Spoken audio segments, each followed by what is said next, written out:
بسم اللہ الرحمن الرحیم۔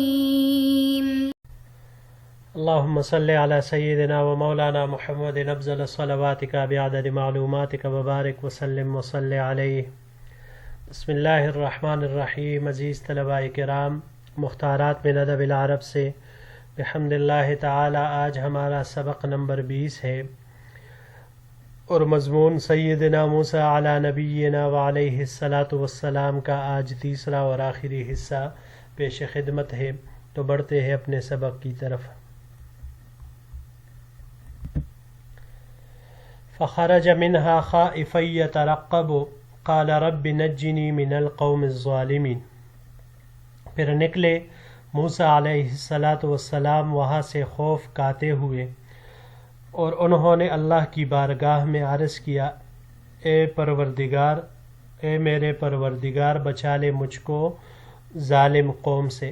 ولما توجہ تلقاء مدین، اور جب موسیٰ علیہ الصلاۃ والسلام نے توجہ کی مدین کی طرف، یعنی اس طرف روانہ ہوئے، قال عسى ربی ان یہدینی سواء السبیل، فرمایا امید ہے کہ میرا پروردگار میری رہنمائی فرمائے گا سیدھے راستے کی طرف۔ ولما ورد ماء مدین، اور جب وہ پہنچے مدین کے پانی پر، وجد علیہ امۃ من الناس یسقون، تو پائی انہوں نے وہاں پر لوگوں کی ایک جماعت جو پانی پلا رہے تھے۔ ووجد من دونہم امرأتین تذودان، اور پایا ان سے دور دو عورتوں کو جو کہ اپنے جانوروں کو روک رہی تھی۔ قال ما خطبکما، موسیٰ علیہ السلام نے کہا تمہارا کیا حال ہے؟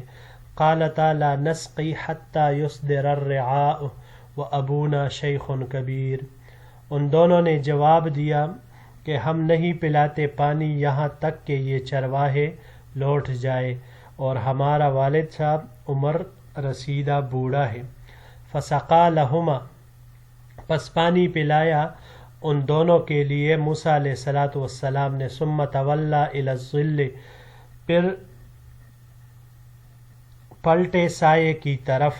فقال رب انی لما انزلت الی من خیر فقیر، اور کہا کہ میرے پروردگار، بے شک میں تو جو بھی نازل فرمائے میری طرف بہتری سے میں محتاج ہوں اس کا۔ فجاءتہ احداہما تمشی علی استحیاء، پس ان دونوں عورتوں میں سے ایک حیا کے ساتھ چلتی ہوئی آئی موسیٰ علیہ الصلاۃ والسلام کے پاس۔ قالت ان ابی یدعوک لیجزیک اجر ما سقیت لنا، کہ بے شک میرا والد آپ کو بلاتا ہے تاکہ آپ کو بدلہ دے کہ آپ نے ہماری جانوروں کو پانی پلایا۔ فلما جاءہ وقص علیہ القصص قال لا تخف، پھر جب آئے موسیٰ علیہ السلام ان کے پاس اور بیان کیا ان پر اپنا حال، تو انہوں نے کہا لا تخف، خوف نہ کھاؤ، خوف مت کھاؤ، نجوت من القوم الظالمین، تو نے نجات پالی ہے ظالم قوم سے۔ قالت احداہما، کہا ان دو عورتوں میں سے ایک نے، یا ابت استاجرہ، کہ اے ابا آپ اس شخص کو اجرت پر رکھ لے۔ ان خیر من استاجرت القوی الامین، بے شک ملازمت کے لیے یہ بہتر آدمی ہے، بہترین آدمی ہے جو طاقتور بھی ہے اور ایماندار بھی ہے۔ قال انی ارید ان انکحک احدی ابنتی، حضرت شعیب علیہ الصلاۃ والسلام نے کہا کہ بے شک میں چاہتا ہوں کہ اپنے ان دو بیٹیوں میں سے کسی ایک کا نکاح آپ کے ساتھ کر دوں۔ جی وہ اگلے سلائیڈ کے ساتھ انشاءاللہ باقی آیت اس کو پوری کر لیں گے۔ یہاں پر یہ چند الفاظ ہیں۔ پہلا یصدرہ، یصدرہ یہ صدرہ سے ہے، باب ضربا اور نصارہ سے، صدرن صدورن دونوں مصدر اس کے آتے ہیں۔ صدرن ہو تو واپس ہونے کے معنی میں آتا ہے، اور صدورن ہو تو پھر پیدا ہونے کے معنی میں آئے گا۔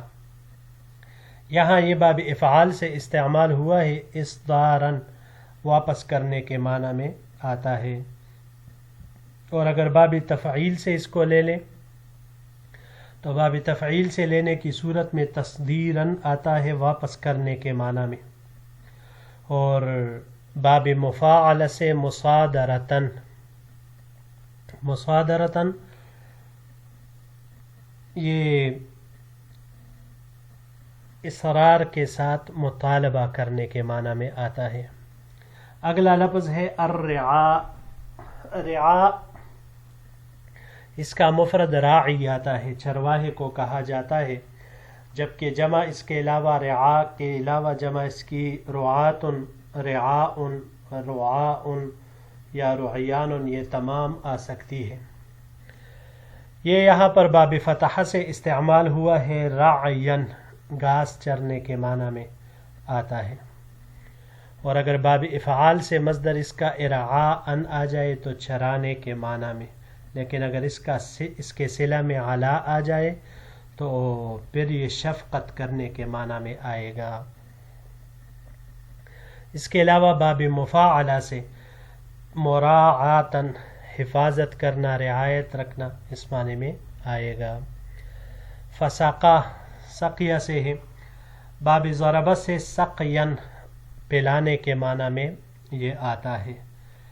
یہ جب باب افعال سے ہم لے لے اسقاءً تو کسی کو پانی پینے کے لیے دینا اس معنی میں، اور باب مفاعلہ سے مساقاتاً، مساقاتاً یہ بیع شریعت اسلامی، فقہ اسلامی میں بیع مساقات یہ بھی ایک ہوتا ہے، کسی کو زمین کی دیکھ بھال کے لیے اس شرط پر مقرر کرنا کہ بھئی اس زمین سے جو پیداوار حاصل ہوگی اس کا کچھ غلہ تجھے ملے گا، بیع مساقات اسے کہا جاتا ہے۔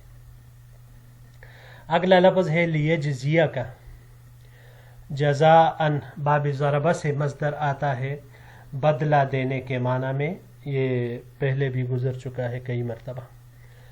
نجوتا، نجوتا یہ باب نصر سے یہاں پر نزع، نجاتاً، نجاءً، نجات پانے کے معنی میں یہ آتا ہے، اور اسی طرح نجاءً یہ تیز چل کر آگے بڑھنے کے معنی میں بھی یہ استعمال ہوتا ہے۔ اس کے علاوہ اگر ہم اس کو باب تفعیل سے لے لے تنجیتاً تو یہ رہائی دلانے کے معنی میں آتا ہے، اور اس کے علاوہ باب افتعال سے انتجاءً، سرگوشی کرنے کے معنی میں یہ آتا ہے۔ استأجرہ، اجرہ، باب ضربہ اور نصر سے اجراً، اجارتاً، اجراً، مزدوری دینے کے معنی میں، اور اگر باب استفعال سے لے لے جیسے یہاں پر یہ استعمال ہوا ہے استیجاراً، مصدر اس کا آئے گا مزدور رکھنے کے معنی میں، یہ پھر استعمال ہوتا ہے۔ باب افعال سے اگر اس کو ہم لے لے ایجاراً تو کرائے پر دینا، اجارہ جیسے اصطلاح ہے اور پورا ایک باب پر مشتمل ہے فقہ الاسلامی میں۔ باب افتعال سے لے لے تو ایتجاراً، باب افتعال سے صدقہ کرنا یا مزدوری طلب کرنے کے معنی میں یہ آتا ہے۔ جی بڑھتے ہیں اگلے سلائیڈ کی طرف۔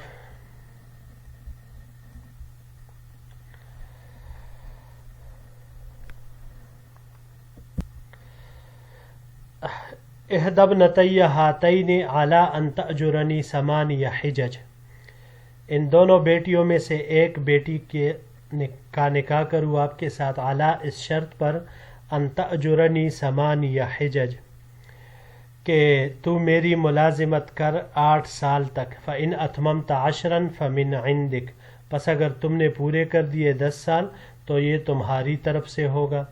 وما ارید ان اشق علیک، میں نہیں چاہتا کہ میں مشقت میں ڈالوں تجھ کو۔ ستجدنی انشاء اللہ من الصالحین، ان قریب تم پاؤ گے مجھے اگر اللہ نے چاہا نیکی کرنے والوں میں سے۔ قال ذلک بینی و بینک، موسیٰ علیہ السلام نے کہا کہ یہ معاہدہ میرے اور آپ کے درمیان ہو گیا، ایم الاجلین قضیت فلا عدوان علی، کوئی بھی ان دونوں میں سے مدت جو میں پوری کروں تو پھر اس کے بعد مجھ پر کوئی تعدی نہیں ہوگی، واللہ علی ما نقول وکیل، اور جو کچھ ہم کہتے ہیں اللہ تعالیٰ اس پر نگہبان ہے، اللہ تعالیٰ اس کو دیکھ اور سن رہے ہیں۔ یہاں پر یہ دو الفاظ ہے جی، حجج، حجج اس کا حجتن مفرد اس کا آتا ہے حجتن، اور دوسرا لفظ اشقہ، اشقہ یہ شقاقہ سے ہے، باب نصر سے شقن مشقتن استعمال ہوتا ہے، شقن آ جائے تو پاڑنے کے معنی میں آتا ہے، اور مشقتن ہو تو پھر یہ مشقت میں ڈالنا، دشوار ہونے کے معنی میں یہ استعمال ہوتا ہے۔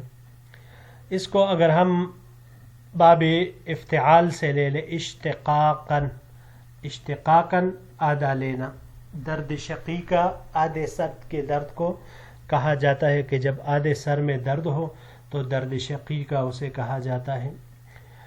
باب مفاعلہ سے مشاقتاً مخالفت کرنے کے معنی میں یہ آتا ہے۔ اس کے علاوہ اگر اس کو ہم باب انفعال سے لے لیں تو باب انفعال سے لینے کی صورت میں انشقاقاً، انشقاقاً شگاف پڑھنے کے معنی میں آتا ہے، انشقاقاً شگاف پڑھنے کے معنی میں پھر یہ استعمال ہوتا ہے۔ صدق اللہ العظیم۔ جی عزیز طلباء کرام، یہ سورہ قصص کی 1 نمبر آیت سے لے کر 28 نمبر آیات تک یہ ہمارا جو مضمون تھا بحمد اللہ تعالی وہ اپنے اختتام کو پہنچا۔ انشاءاللہ العزیز اگلے درس میں ایک نئے مضمون کے ساتھ پھر آپ کی خدمت میں حاضر ہوں گے۔ السلام علیکم ورحمۃ اللہ وبرکاتہ۔